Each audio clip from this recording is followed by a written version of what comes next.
This is a traditional dissection table. Upon this, a cadaver would be placed. That's the body of a person who's donated themselves to medical science in order to allow the teaching of medical students and postgraduate students.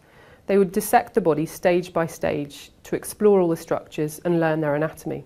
We still use this to an extent, but we're also lucky enough to have tools such as this Anatomage table today.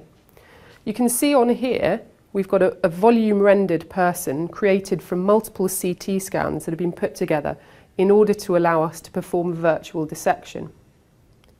Starting from the top layer, this is not a photo but actually an artist's digitally rendered impression of a person, so that you can start exactly as you would do with traditional dissection at the top layer, the skin.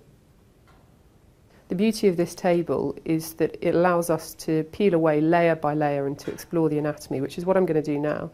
So you can see here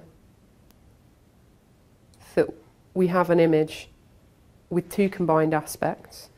One is these cartoon style segmented vessels, blood vessels here, which form a simplified image for us. And also we've got the more detailed CT data associated with that. I'm going to cut away now to the simplest form of imaging which the table allows us to see, which is good for exploring the anatomical structures and the organs of the body. So here we've got the thorax and the abdominal cavity. This is created again from multiple CT scans, but this time stylized into this digital image with which we can interact. And if again we want to look at that in more detail, we can zoom in. And we can take a cross section through using this virtual scalpel. Should I take a section?